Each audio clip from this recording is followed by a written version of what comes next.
Oi? Bom, esse é o terceiro vídeo que eu tô fazendo sobre a minha última leitura, que foi Eu Via Satanás Cair do Céu como um Raio, do René Girard, né? O primeiro vídeo que eu fiz foi sobre o livro de modo geral, né? Então, o que eu achei da leitura, os principais pontos do livro, o que eu aprendi, enfim.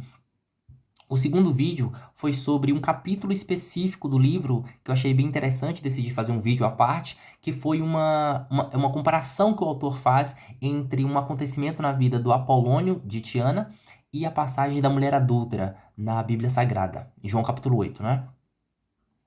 E nesses dois vídeos eu acabei citando alguns termos que são muito comuns na filosofia do René Girard e que ele repete muito ao longo do livro, só que eu não acabei não explicando muito bem, eu falei por alto e algumas coisas acabou meio que passando batido. Então eu tô fazendo esse terceiro vídeo aqui justamente para explicar alguns desses termos, quatro especificamente, e mostrar um pouco mais a abrangência da aplicação, não apenas nos exemplos que o autor fala no livro, mas também de modo geral na nossa própria vida como um todo e como a gente pode mudar a nossa percepção da realidade e da nossa participação na sociedade a partir desses termos. Então vamos começar. Os quatro termos que eu queria falar nesse vídeo que o René Girard aborda no livro é o desejo mimético, o contágio mimético ou a violência mimética, o mecanismo da única vítima e o bode expiatório. Começando pelo desejo mimético, que talvez seja o principal conceito de Girardiano, porque é a partir dele que vai se desenvolver e derivar outros vários termos, inclusive esses outros três. Então vamos lá.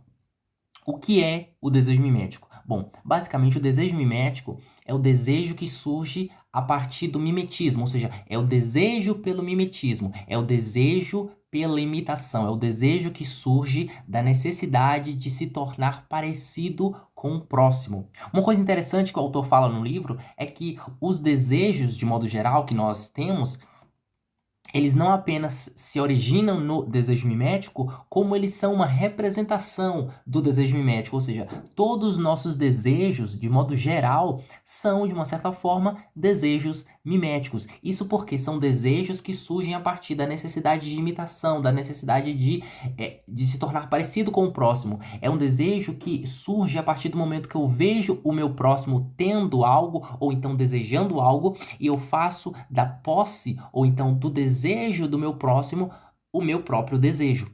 E o que isso significa para nós? Bom, isso significa que o desejo, ele sendo mimético, ou seja, sendo formado a partir do mimetismo, isso significa que antes de querer ter as coisas do meu próximo, eu quero me tornar parecido com ele. Mais do que isso, eu só desejo ter as coisas do meu próximo porque eu quero me tornar parecido com ele. E qual é a alternativa que eu achei para me tornar parecido com o meu próximo? É desejando o que ele deseja ou desejando o que ele tem. Eu vejo o meu próximo querendo ter algo e eu faço do querer dele, do desejo, do anseio dele, o meu próprio desejo. No primeiro vídeo eu dei o exemplo de dois bebês numa sala de brinquedos. Um outro exemplo bastante pertinente é de uma mulher andando na rua. Ela tá andando na calçada. De repente ela vê várias mulheres olhando para uma vitrine. Quando ela passa, ela percebe que as outras mulheres estão olhando para um vestido roxo de veludo na vitrine. Veja, essa mulher, ela não estava desejando o vestido. Ela nem sequer estava pensando em um vestido. Mas a partir do momento em que ela passa por aquela vitrine e vê as outras mulheres desejando aquele vestido, vai surgir no coração dela um desejo por aquele mesmo vestido. Pode não ser um desejo exatamente por aquele vestido, porque talvez ela não goste exatamente do tipo do vestido, talvez ela não goste da cor roxa, ou talvez ela não goste do tecido veludo, mas vendo as outras mulheres desejando aquele vestido, ela vai desejar também. Não exatamente pelo vestido, não exatamente pela marca, não exatamente pela loja, pela vitrine, mas pelas outras mulheres.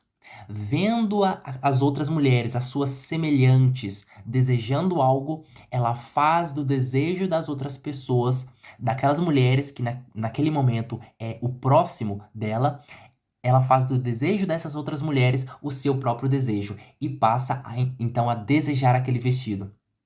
Um outro exemplo muito comum que eu gosto de dar é de time de futebol.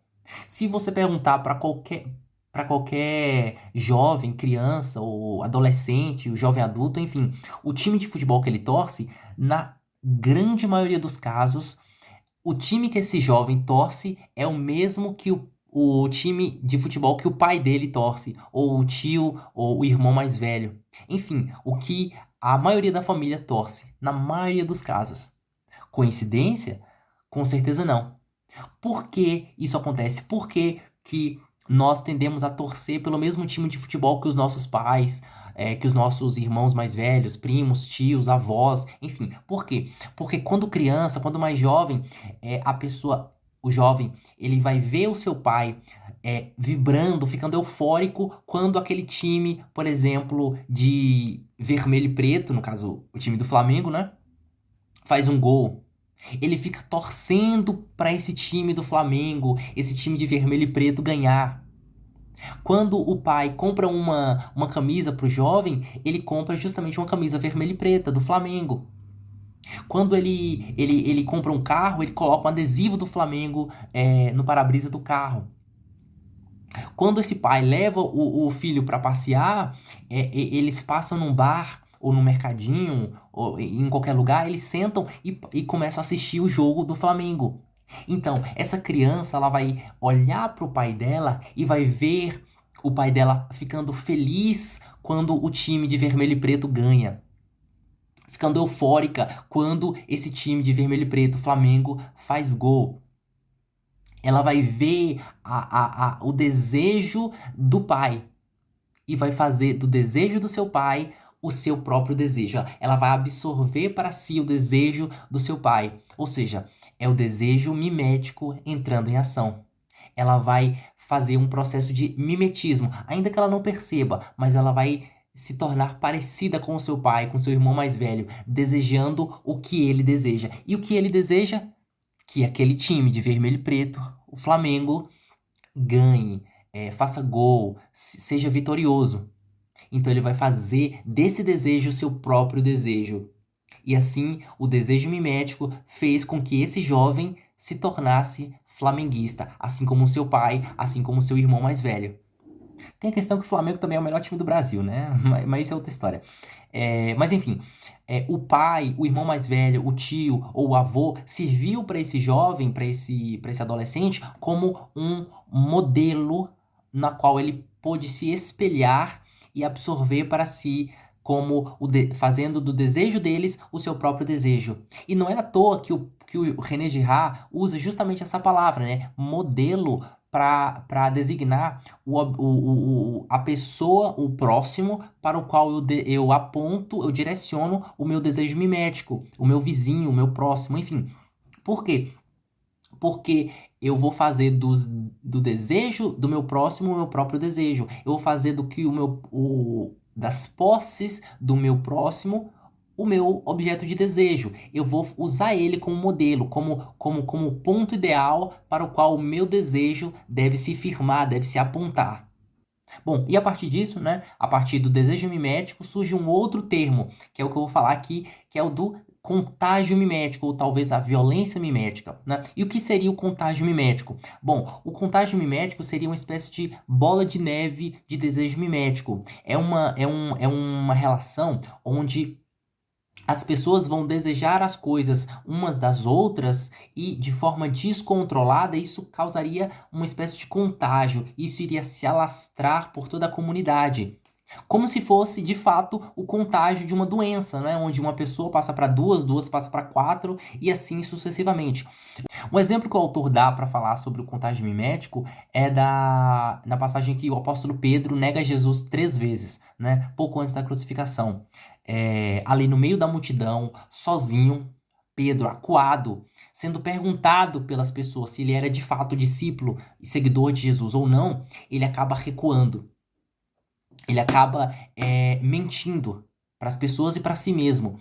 E na nossa cabeça moderna, ocidental, a gente tende muitas vezes a justificar essa atitude de Pedro simplesmente pelo seu temperamento, falando assim: ah, Pedro era cabeça quente, ele fazia as coisas sem pensar. No lugar dele, eu não teria feito isso, eu não teria negado a Jesus 3 vezes, eu teria enfrentado a multidão.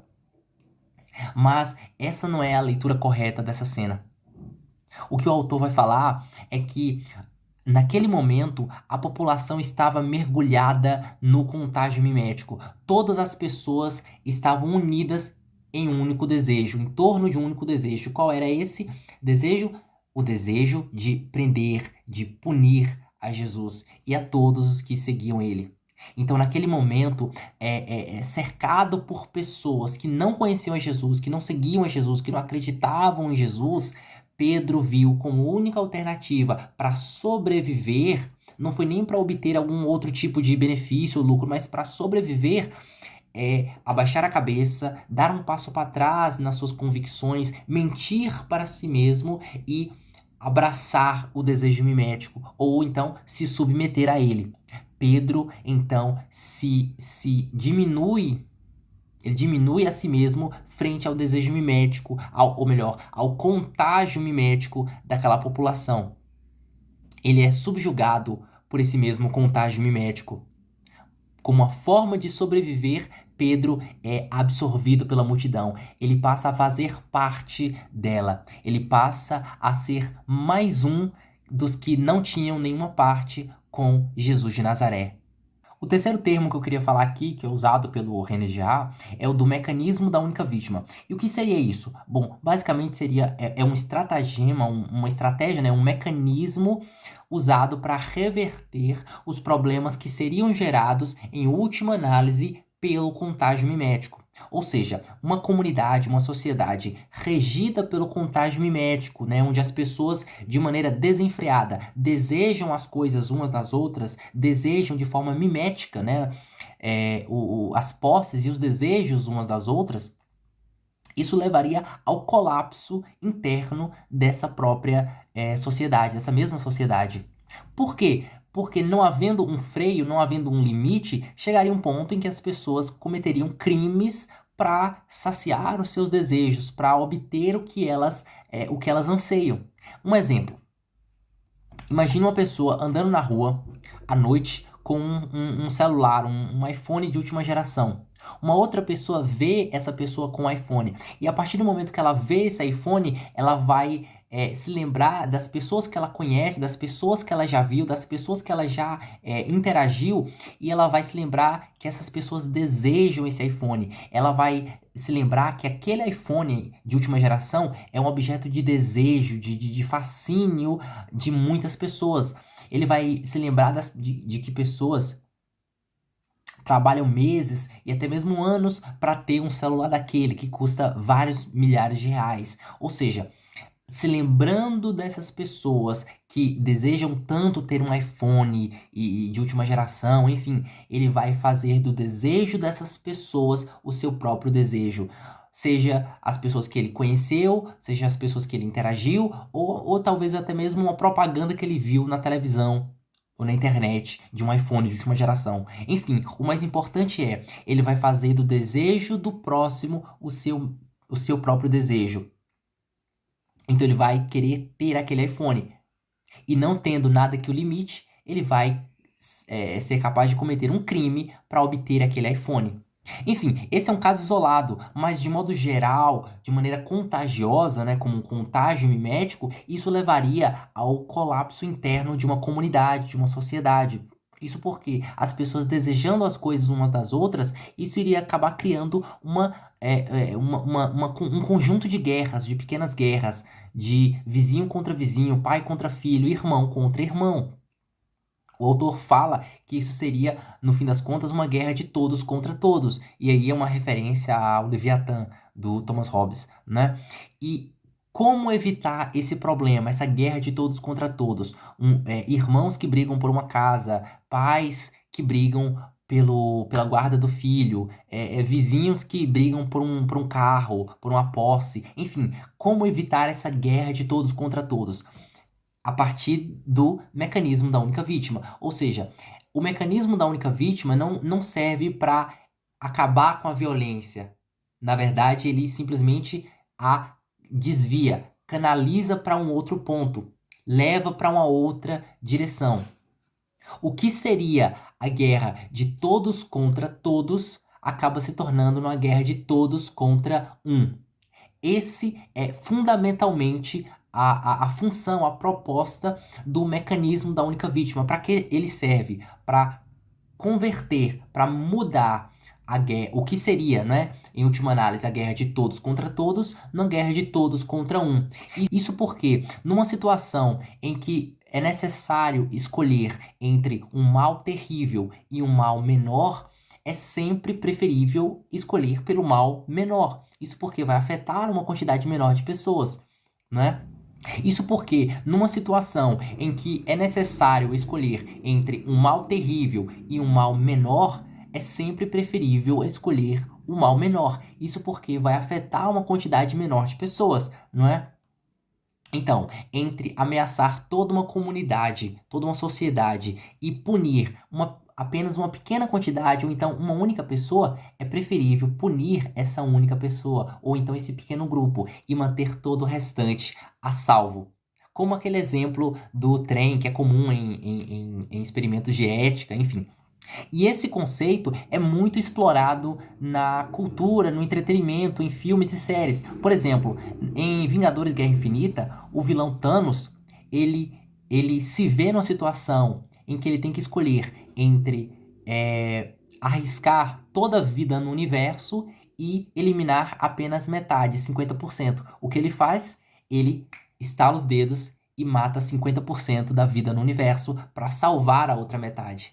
Na obra de Naruto, o Itachi Uchiha, ele se vê numa situação em que ele tem que escolher entre ameaçar toda a Vila da Folha e eliminar somente o seu clã. O que ele prefere? Ele mata todo o seu clã. Por quê? Porque entre um mal terrível, um mal maior, um mal catastrófico e um mal menor, é preferível esse mal menor. E é precisamente essa escolha entre o mal terrível e o mal menor que se dá o mecanismo da única vítima. É a mudança do que seria uma guerra de todos contra todos, um mal maior, para a guerra de todos contra um mal menor. Bom, e para terminar, o quarto termo usado pelo René Girard que eu queria falar aqui é o do bode expiatório. E o que seria isso? Bom, basicamente o bode expiatório é a utilização na prática do mecanismo da única vítima. É para onde desemboca o mecanismo, né? Se esse mecanismo da única vítima serve não para acabar com a violência, mas sim para canalizá-la para um outro ponto, o bode expiatório é precisamente esse ponto para o qual a violência da comunidade, essa violência mimética, está sendo direcionada. Ou seja, como isso ocorre? Uma figura no meio da comunidade é erigida, as pessoas olham para essa figura e é dito o seguinte: olhem para essa pessoa. E ao invés de nós odiarmos a nós mesmos, ou melhor, de nós odiarmos uns aos outros, vamos odiar esse único indivíduo. Esse é precisamente o discurso que surge de maneira quase que inconsciente na mente das pessoas. Ao invés de nós odiarmos uns aos outros, vamos odiar esse único indivíduo.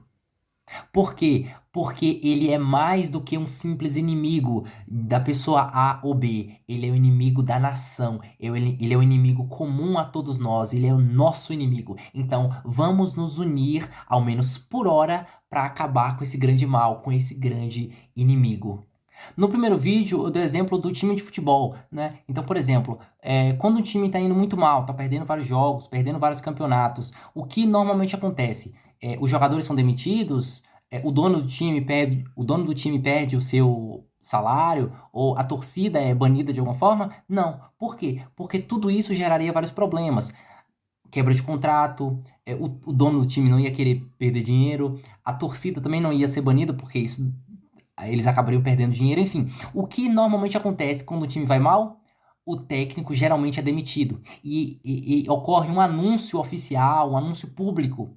O que o dono do time e toda a equipe estão querendo representar com isso? O que eles estão querendo transmitir? Eles estão querendo transmitir o seguinte: veja, população, vejam, torcedores, melhor dizendo, o grande mal que estava afligindo a nossa equipe, o responsável pelo nosso time tá indo mal, o responsável por nós termos perdido vários jogos, o responsável pelo grande mal que nos afligia, ele foi eliminado, ele foi expurgado do nosso grupo, ele foi afastado de nós, ele não está mais entre nós. Agora, torcedores, vocês podem descansar, vocês podem relaxar, vocês podem confiar em nós. Por quê? Porque nós trouxemos a paz de volta para a equipe, nós trouxemos a sorte ou a vitória de volta para a equipe. Por quê? Porque o grande mal foi eliminado. É basicamente essa mensagem que eles estão transmitindo quando um técnico é demitido. Isso nada mais foi do que utilizar o técnico como bode expiatório. Porque, de uma certa forma, todos tiveram parte da culpa. Seja os jogadores por terem jogado mal, o dono do time por não ter feito boas contratações, os torcedores por não terem apoiado suficientemente. Mas o técnico que foi usado como bode expiatório para dizer, olha, o mal foi junto com o técnico, o mal foi eliminado, agora o time vai jogar bem novamente. Quer ver outro exemplo? Agora, um exemplo real e prático e perto da gente, onde há a presença desse mecanismo da única vítima com a utilização do bode expiatório. Essa polêmica aí que está tendo entre o Alexandre de Moraes, né, o ministro Alexandre de Moraes, e o Elon Musk, né? Depois dessa polêmica que o Elon Musk falou um monte de coisa, o que o ministro Alexandre de Moraes fez? O que ele falou, na verdade? Que o Elon Musk estava atentando contra o Estado democrático de direito, né? Seja lá o que isso signifique. O que ele estava querendo dizer, no fim das contas? Ele estava falando o seguinte: olha a população, vejam, brasileiros e brasileiras, esse homem, esse bilionário, dono do Twitter, ele tá querendo trazer o grande mal para nossa sociedade, para nossa nação. Ele está querendo destruir, derribar aquilo que nós, com tanto esforço, construímos. Ele está querendo acabar aquilo que nós nos esforçamos para manter. Ele está querendo destruir a nossa nação. Ele não é um inimigo meu. Ele é um inimigo nosso. Ele é um inimigo comum a todos nós. Esse homem, esse bilionário Elon Musk, ele é um inimigo de todos nós. Por quê? Porque ele está atentando contra o Estado, ele está atentando contra a democracia e está atentando contra o direito. Então vamos, unamos nossas forças contra esse inimigo comum, esse grande inimigo, o inimigo de todos nós, que é o Elon Musk. Veja, o bode expiatório, juntamente com o mecanismo da única vítima, é uma alternativa. Na verdade, o bode expiatório pode ser entendido como alternativa final para se acabar com um problema gerado pelo contágio mimético. Com a população ensandecida e desejando as coisas umas das outras e cometendo crimes e desenfreada, por assim dizer, um inimigo comum é erigido, um inimigo maior. Por que maior? Porque ao invés de ser o inimigo da pessoa X ou Y, é o inimigo geral, o inimigo de todos. Por que ele é o inimigo de todos? Porque ele está atentando contra algo que é comum a todos. Ou seja, politicamente falando, o bode expiatório é uma excelente alternativa gerada para apaziguar uma comunidade. Ou seja, o inimigo comum é erigido e as pessoas passam ao invés de odiarem-se mutuamente umas às outras e degladiarem-se entre si e criarem pequenas guerras locais, elas se unem em torno de um único objetivo, que é odiar aquele indivíduo. O indivíduo que é inimigo não da pessoa X ou Y, mas inimigo de todos. Por isso que antigamente os reis, imperadores, quando eles se referiam a algum inimigo, ao invés de falar, esse é meu inimigo, o inimigo da minha família, do meu poder, enfim, eles falavam que esse é o inimigo do nosso reino, o inimigo da nossa terra, inimigo da nossa nação, inimigo da nossa raça. Esse é o nosso inimigo. Então vamos batalhar contra ele, vamos trazer de volta a nossa paz que outrora reinava sobre nós. Vamos acabar com esse inimigo comum.